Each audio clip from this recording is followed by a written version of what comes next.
वव्यात्नाम षटखंडागम ग्रंथ का सार मैं आपको सुना रही हूँ पुस्तक 1 से।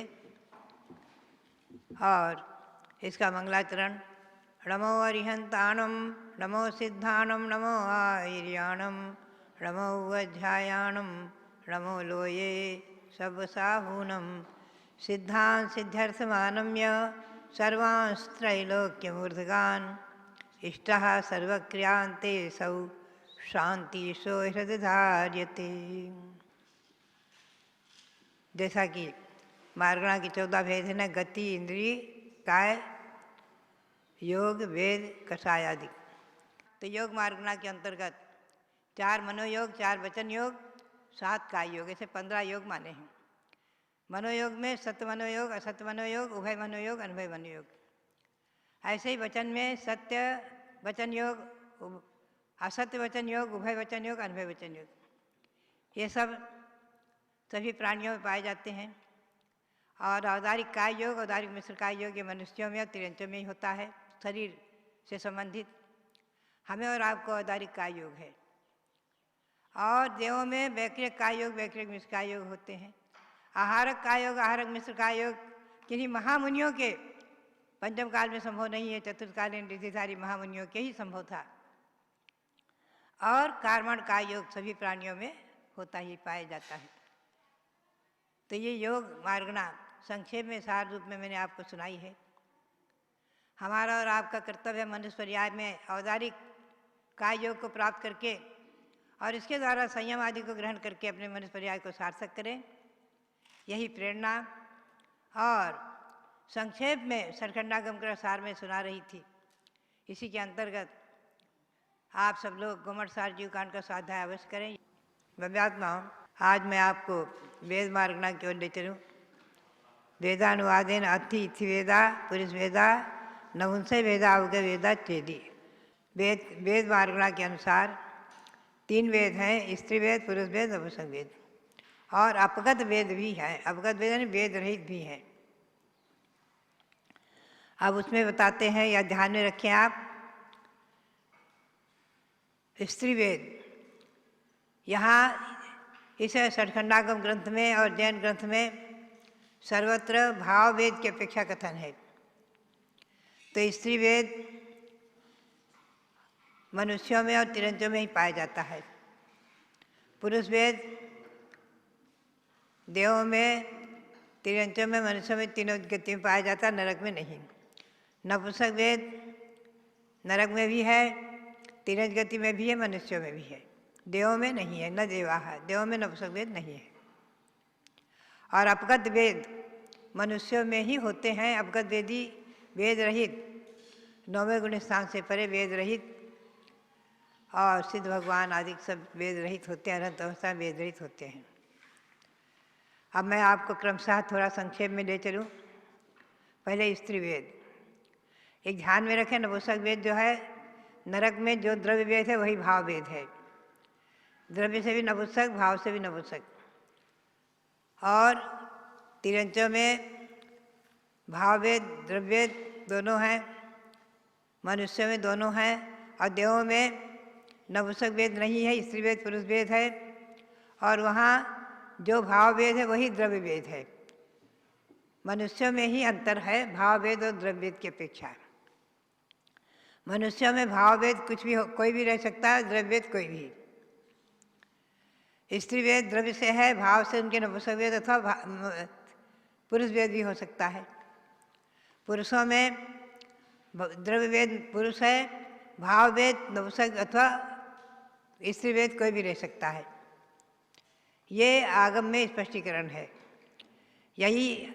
और यहाँ पर जो है ज्ञानार्णव ग्रंथ में जहाँ ब्रह्मचर्य का वर्णन किया विशेष रूप में महावर्ती मुनियों के लिए, वहाँ स्त्रियों में अनेकों दूषण दिखाए।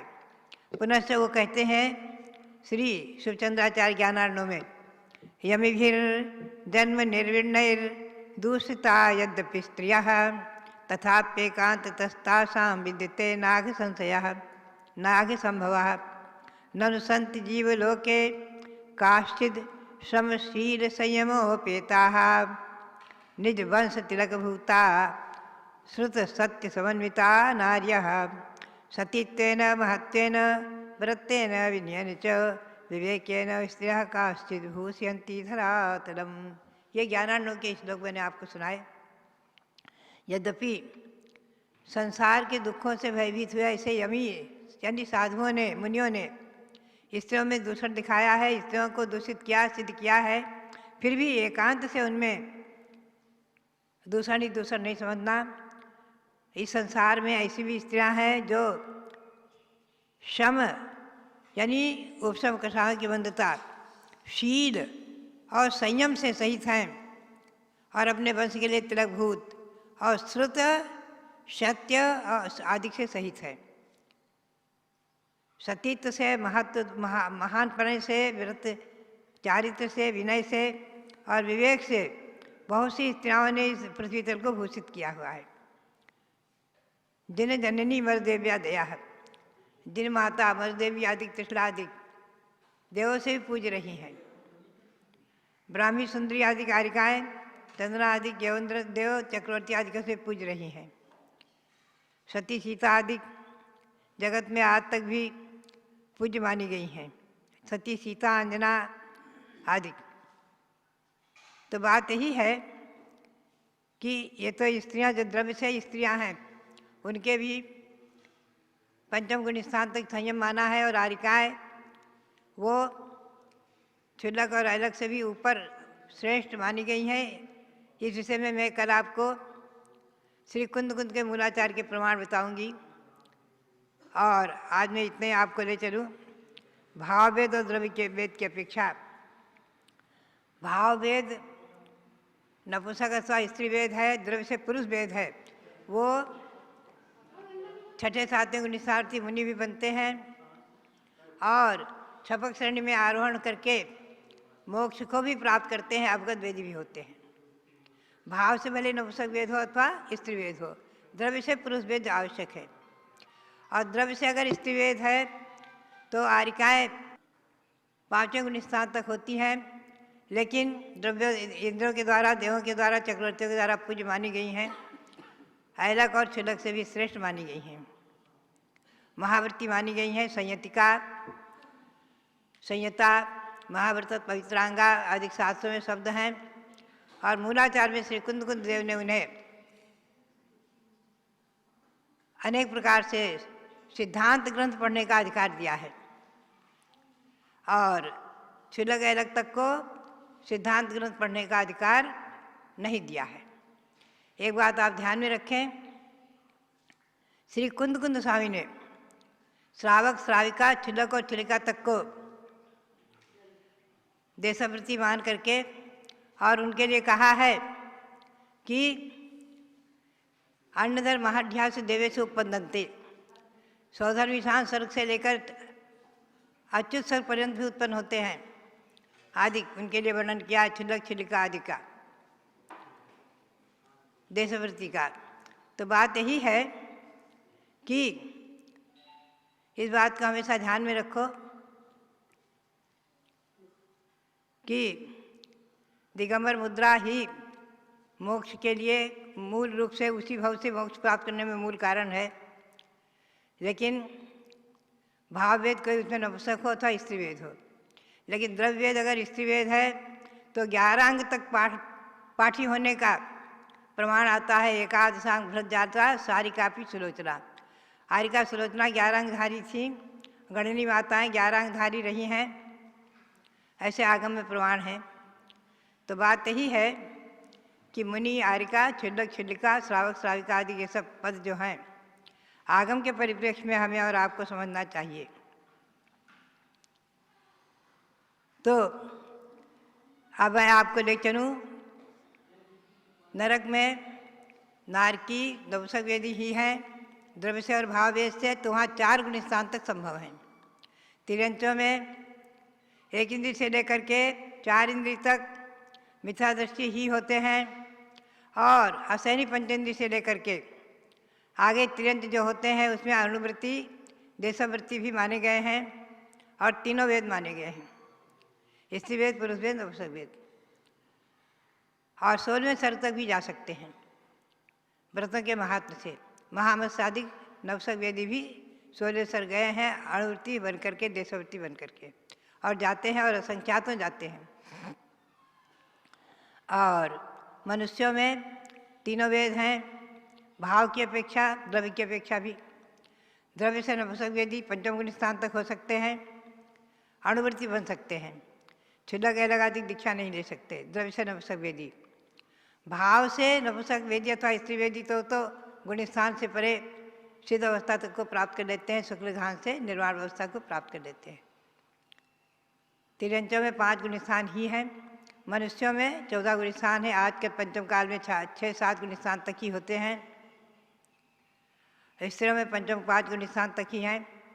द्रव्य से स्त्री वेद होते हुए भाव से पुरुष वेद अथवा नपुंसक वेद कोई वेद ले सकता है, क्योंकि मनुष्य पर्याय में समम हुआ विषमम हुआ, वेदों में समता और विषमता दोनों मानी गई हैं।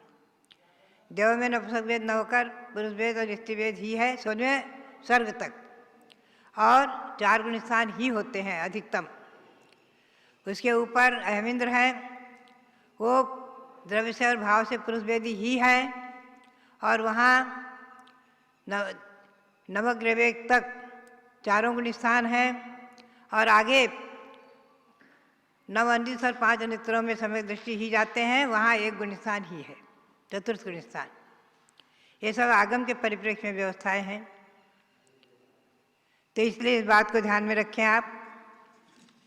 मूलाचार में हारिकाओं के लिए बताया है कि जो भी मुनियों की चर्या है 28 मूल गुण और सिद्धांत गुण पढ़ने आदि की योग्यता वो सब हारिकाओं में उन्होंने मानी है। बात यही है कि आचार्य श्री वीरसार जी महाराज कहते थे कि आचार्य श्री सांसार जी और वीरसार जी महाराज के मुख से मैंने स्वयं सुना हुआ है, चर्चाएं हुई हैं विद्वानों के सामने बैठ करके, कि हारिकाएँ 28 मूल गुण की धारी हैं, संयतिका हैं, महाव्रत पवित्रांगा हैं। हारिकाएँ क्षुल्लिका और ऐलक क्षुल्लक से भी अधिक पूज्य होकर हारिका वेश में महाव्रती हैं। उनके 28 मूल गुण हैं और उत्तर गुणादिकों के भी पालन करती हैं, गणनी माता आदि बन करके, और 11 अंक तक अधिक पढ़ने का भी उनको अधिकार है। तो बात यही है कि इन सब विषयों को हमें आगम के परिप्रेक्ष्य में समझना चाहिए। तो नपुंसक वेदा इंद्री पहुँची जाओ अन्यति, सूत्र में कहा है कि नपुंसक वेदी 1 इंद्रिय से लेकर के 9वें गुण स्थान तक ये भाव वेद की अपेक्षा है। इस सठखंडागम में सभी जगह भाव वेद को ही प्रमुख माना है, वेद मार्गना में हमेशा ध्यान में रखें। इसीलिए यहाँ गुण स्थान 9वें तक माना है। स्त्री वेद इति वेदा पुरुष वेदा असन्निम इच्छा इति पौधी जाओ अन्यति। स्त्री वेदी पुरुष वेदी असैन्यम इच्छा दृष्टि से लेकर के और 9वें गुण स्थान तक होते हैं, तो ये भाव वेद की अपेक्षा कथन है। तेन परम अवगत वेदा इति, उसके आगे सब अवगत वेदी यानी वेद रहित हैं, 9वें गुण स्थान से परे सब वेद रहित होते हैं। इसलिए इस बात को हमेशा ध्यान में रखो। मनुष्यों में भी त्रिवेदा 3 वेद हैं, मिथ्या दृष्टि से लेकर के और 9वें गुण स्थान तक तीनों वेद माने हैं भाव वेद की अपेक्षा। मैंने आपको स्पष्ट किया है, इस बात को आप अच्छी तरह नोट कर ले। षडखंडागम ग्रंथ की अपेक्षा और ग्रंथों की अपेक्षा कि नरक में और देवों में जो वेद है वही वेद रहेंगे, भाव वेद और द्रव्य वेद एक समान ही होते हैं। मनुष्यों में तिरंचों में भाव वेद और द्रव्य वेद अलग अलग हो सकते हैं। द्रव्य से स्त्री वेद है हमारा, भाव से पुरुष वेद हो सकता है। किसी का द्रव्य से पुरुष वेद है, भाव से स्त्री वेद नपुंसक वेद भी हो सकता है, और होता है, और जब भी वो 9वें गुण स्थान तक जाते हैं और आगे मोक्ष को प्राप्त करते हैं। तो इसलिए इन सब बातों को आगम के परिप्रेक्ष्य में समझ करके हमें और आपको अपनी श्रद्धा को दृढ़ रखना चाहिए, और आगम के परिप्रेक्ष्य में गुरु के मुख से षडखंडागम ग्रंथ के सार रूप में गोमठसार, जीवकांड, कर्मकांड आदि का अध्ययन करके, ज्ञानर्णव आदि का अध्ययन करके और अपने मानव जीवन में संयम को धारण करते हुए अपने मनुष्य पर्याय को सफल करना चाहिए। इसी प्रेरणा के साथ सबके लिए बहुत बहुत मंगल आशीर्वाद।